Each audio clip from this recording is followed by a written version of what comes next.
Hello. Hello and welcome to the first video.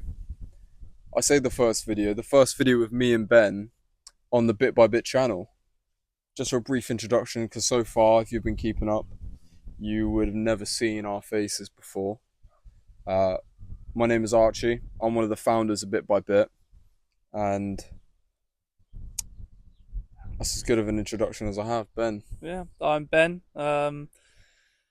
Yeah, that's me introduce myself. Ben's the second founder of Bit by Bit, and we're always working on the business together. We're hoping to expand a bit into what could be an opportunity to connect more with you guys as an audience and for you to connect with us a bit more. Because realistically, we've built this brand upon a couple principles, and we feel like it's best shared in a format like this. So, yeah, we'll go from the top. What would you say is a good way to explain Bit by Bit to someone that hasn't come across Bit by Bit before? I guess. Well, I guess we could explain previously.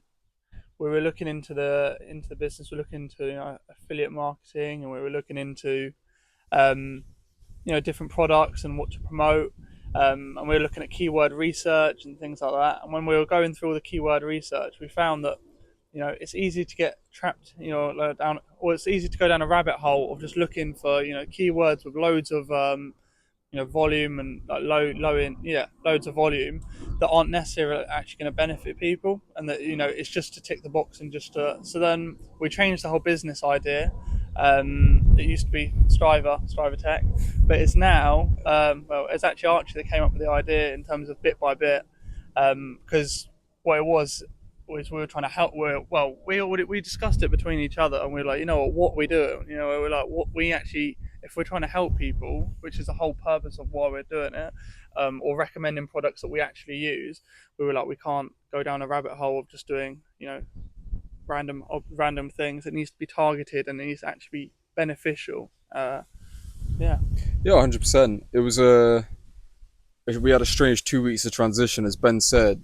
We started building what has now turned into Bit by Bit from the plan of primarily building a business model around affiliate marketing. And then, as Ben says, as you look into the market more, as you realize what is prominent and what is lacking, I think we came to the realization that there's actually an opportunity to help people. And I think that was quite a big shift in terms of what we decided we were doing, because, and it's actually what I was hoping to discuss in the video as well, in this video, referencing, why you're doing things and why you want to, in our position, make money, or why we want to help people make money as well. I think that's an interesting discussion to have. So that's where we've been so far. I think it hasn't been the longest journey. We started in what, maybe March time. Yeah. So it hasn't been long. Oh, what? 2 months, 3 months. Yeah, about Blimey, 3 months. it's felt longer. Yeah. It's felt longer. It's felt longer. I Long know. time. I don't know what that means for us, but yeah, I think there's an interesting discussion to be had. At least for me and you, Ben, and hopefully for the people watching as well, in terms of how our relationship with money has changed, and how Bit by Bit is hoping to embody that type of perspective on money. And I think the best way to put it would be financial freedom that we have. I think the way we share ideas, it both comes down to the fact that we both want to have enough money to do what we want to do. And we believe that money is a very important thing to be intelligent about and knowledgeable about in today's world, because it's built upon money. And if you don't have money, you don't have a lot. Yeah, I'd say that's a fair point. When you were younger, how when did your ambition to make money start? Because that's pretty much how we met, wasn't it? We started talking about business and stuff at lunch, and then it started evolving more and more into what business could look like, and then how we could do a business together. When did you first start building that relationship with money, that you wanted to build a business, or that you wanted to do what you wanted to do with money? When did you reach that point? Do you know what I think? It's just from listening to podcasts and stuff, like podcasts, Yeah. reading some good books actually. what I'm trying to think. Rich Dad Poor Dad. Yeah, That is yeah, a classic. I yeah. know everyone's gonna be like, oh, it is a good book. I read the same book when I was 14, yeah, and that It, shot me off. That it shot me is off, because when yeah. you realise, like, obviously just working a normal job, obviously work normal jobs, Mm. but when you work a normal job, you know, you realise that when you trade in your time for money, you can never you can never do what you want to do. Really, you're always reliant on someone else, and it's just a nice feeling to be able to, you know, even if it's something as silly as like, well, not even silly. Well, if you're trying to save, for example, and you say, oh, I'm going to get this certain amount of money. Once I get that, you can live off the dividends or the interest. That's crazy. That means Yeah, you don't have to. You're not reliant on anyone else. You can then, if you want to travel, you can then live off that. I know you'd have to have a lot of money, but it's the idea of it it's a being able to. possibility, yeah, Yeah, it's the possibility of it, which I quite like. sure. You know. How old were you when you actually developed the idea of money that you have now, in the terms of the fact that I imagine you have an image in your mind of how much wealth you want? When did that originate? Hmm. Uh, I don't know. I mean, I think probably a year ago, in terms of like the latest of like when I actually knew what I wanted to do Mm. in terms of money and things. Before that, you know, it's quite frivolous. You know, Yeah, whereas yeah, I mean, I still enjoy holidays and still do all these things. But I think it was I watched. I'm gonna have to go back and remember. I need to remember that I was watching that Diary of a CEO. There was that. Oh, that the money expert. I need to remember. I can't remember his name. yeah, yeah, Um, but he was basically saying about going through and what you prioritize, or was that what does your rich life look like? yeah, And yeah, it's like some people they would it might be, I don't know, going on holidays every year. That's like, as long as they do that, they don't care about saving. It was about compromise. mm. That was what it was going on about. If and cutting costs like savagely in the things that you don't when you need to, Yeah, or when you need to. And then putting it towards stuff that basically writing a list of what do you really want, what do you value, and then cutting everything else down to like such a small thing, and then just focusing on that, which I thought was quite good because it's so easy to get a Starbucks, get loads of different yeah, 100%, things, and yeah, it all adds up. And you think, or I'll give you a good example, like the pub. That's the other thing. Like the amount of people I like, because I travel quite a lot. The amount yeah, of people are like, how do you have the money to travel? Like this and that.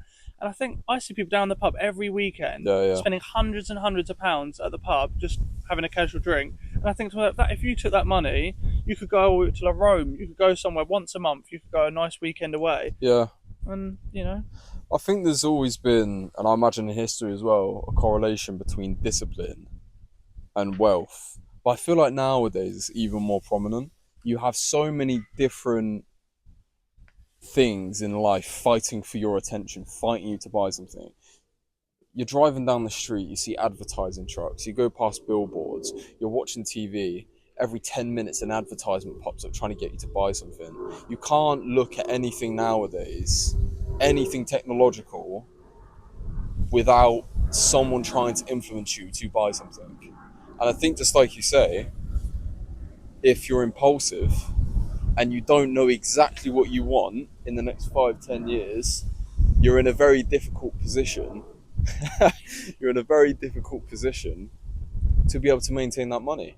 And I think, kind of relating to what you were saying, I'd say probably maybe a year ago, 2 years ago, was the first time I very clearly wrote down what I wanted my future to look like and what I wanted my finances to look like.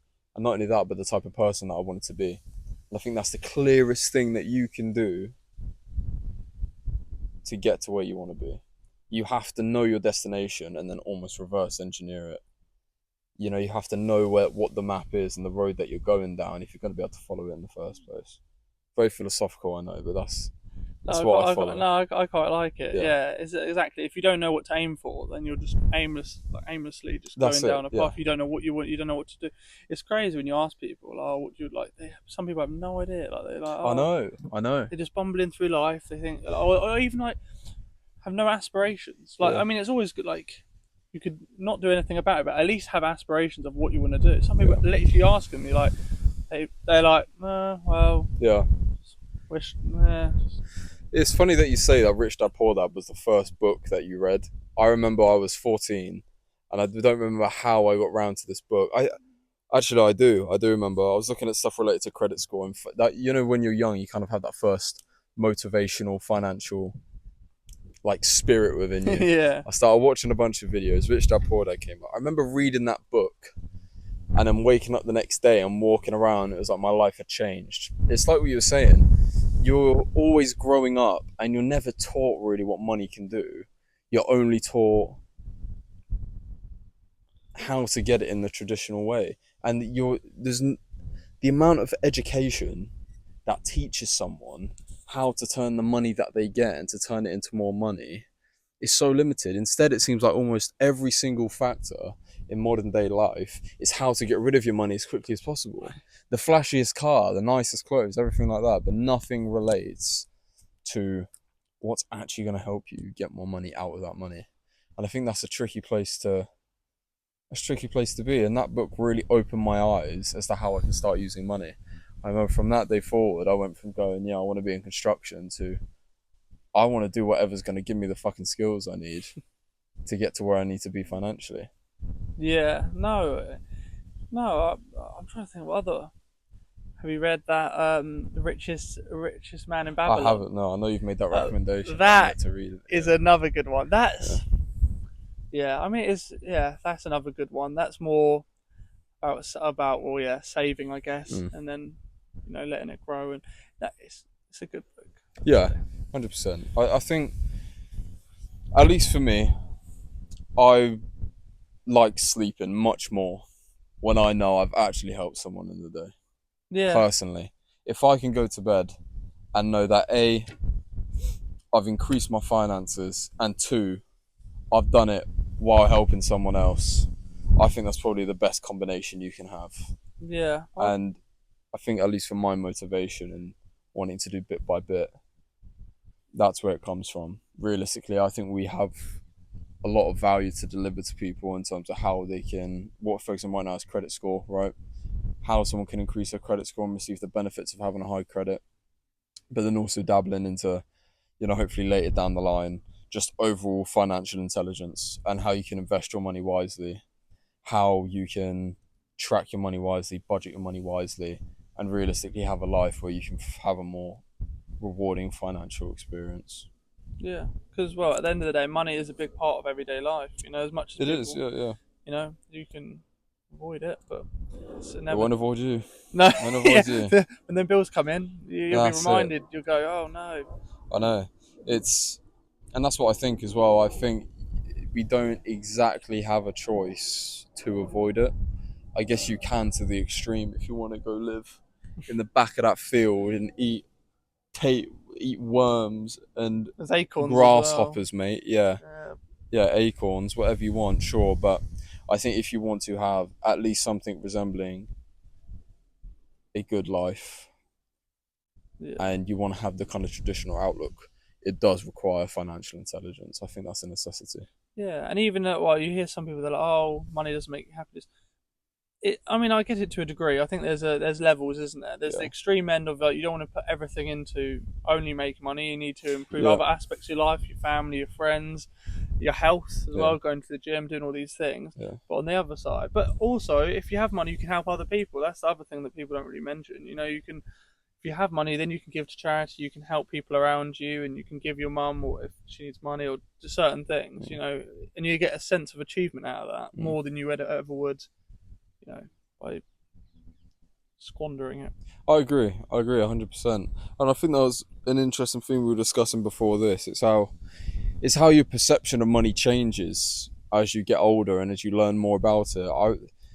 Especially when I was younger, I remember being like 16, maybe 18, and all you think about with money is a nice house and a nice car and a nice suit and smoking cigars and drinking expensive whiskey. That's all I thought about when I was younger. Yeah. And even now, like I'm young. I'm 20 years old. I'm at the very start of what is going to be my life.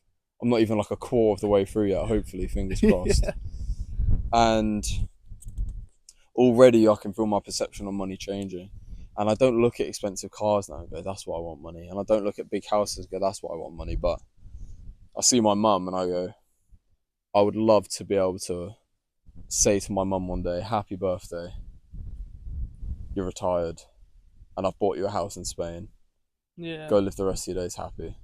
And it's the same, I don't think I'm that close to a family, but there will be a day where I have a family, and on that day, I want to be able to make sure my family's there and I can look after them entirely financially. And for me, that is 10 times more rewarding than driving an Aston Martin or having a big house. Yeah, 100%. Yeah, I'd agree with that. Yeah, You know. yeah. It's an interesting thought, and I wonder. I think everyone can have a slightly different perspective on what money can do for them. Like you mentioned, freedom. Some people would get the inspiration to go for money because they want to be able to travel the world and they want to be able to see all they can be seen. Some people will be similar to me where they want money so that they know when a family comes round or for their existing family, they'll be able to look after them to the best degree that they can.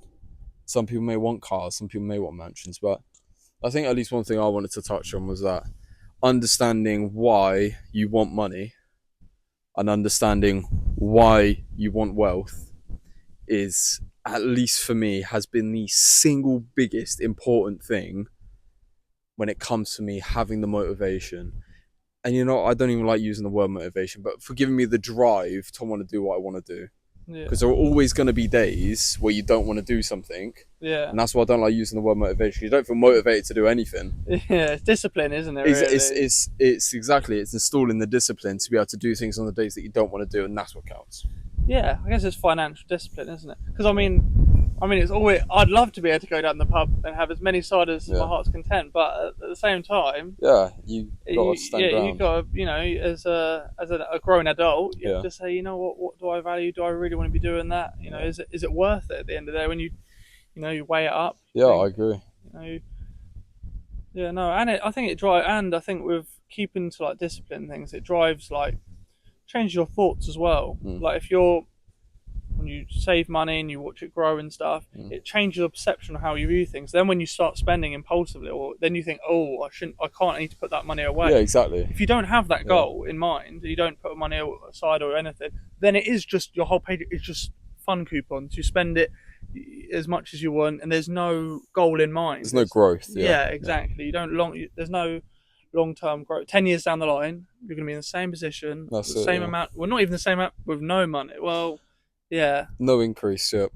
Yeah. No. I think that's a scary thought. You know, I've met some people, and without judgment, but I've met some people and just thought I wouldn't want to have that life. I wouldn't, because whether that's just human nature because it's so different from my own or whatever it may be, it's more like in 30 years time you're in the same position as you were at 40. You're in the same position as you were when you were 20.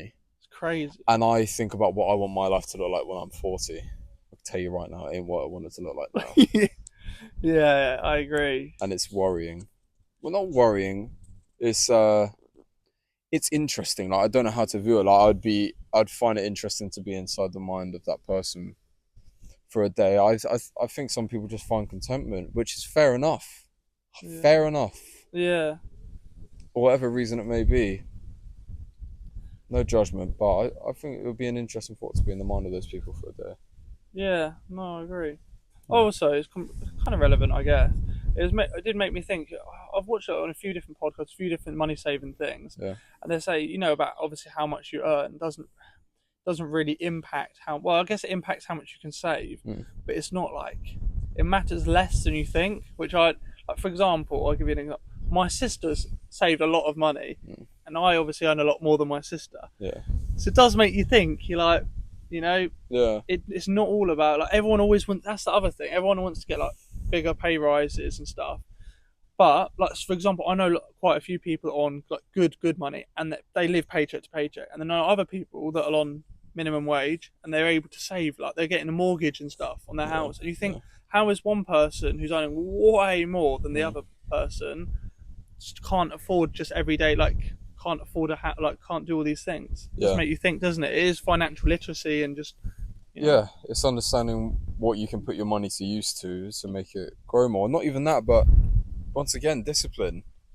Your natural instinct, anytime you get a pay rise, is, oh, what could I spend this extra money on? Yeah. That's always the instinct. And you maybe on a £200 a month increase when it comes to your wage, and you think, oh, look at the car I could get with that £200 a month on lease. you think, bloody hell, I want it. But it does nothing for you. And I think you were talking today about one of your neighbours having a 300k Ferrari on a 600k mortgage or something like that. And you know, whatever decision he's made, he's made. But you got to think that man's 300k poorer than Yeah. what he would be. And it's all for a flashy car that, to be honest, no one cares about. Yeah, that's true. I know. I mean, people look at it and go, "Oh, that's nice," but that's as Is it far as 300k worthy is of it nice? 300k Yeah, of going, "Oh, that's nice." yeah, Yeah, I don't know. It's not. I feel like you could do so much more with that money, but then, yeah, I don't know. yeah. It's difficult. Yeah, Who am I to judge? yeah, that's I what I mean. wouldn't mind a If you, Ferrari. yeah, I Yeah. know. If that's what I mean, if you have the money, then they're probably saying, "Why wouldn't you?" But then, I don't know. It's difficult, really. But No, I agree. 300,000 though, that's a lot of traveling. That's But then again, people yeah, value different things. That's the other thing. yeah. You No, know, you're not some wrong. people are just happy to have a nice car and just not do anything else. Yeah. Some people, again, everyone has different financial influences, don't they? Yeah, and obviously how you're brought up will make a difference, Yeah. and people around you. That's another one that I watched on that Diary of a CEO the other day. He was saying about, what was it, environment dictates performance, which I liked. Yeah, Oh, yeah. it's quite a good one because it's Yeah. who you surround yourself with. 100%. Literally Yeah. does dictate. Well, I know it's performance. Well, in terms of saving money to event. If you're around people that all they do is they spend all their money frivolously, they're going out all the time doing this. So you end up becoming a byproduct of that and doing the same thing. If you're Yeah. around people, like all since obviously joining with our workplace, now my circle of friends has changed. I'm way more.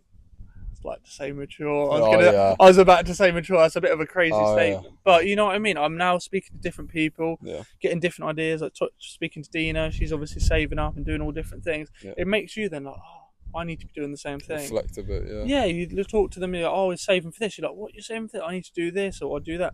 When you speak to other people, and they're just all they're talking about is like, oh, Splashing money. splashing Going money, out, doing yeah. this or buying. You're just like, yeah, it's just not good influence. No, I agree, and I think that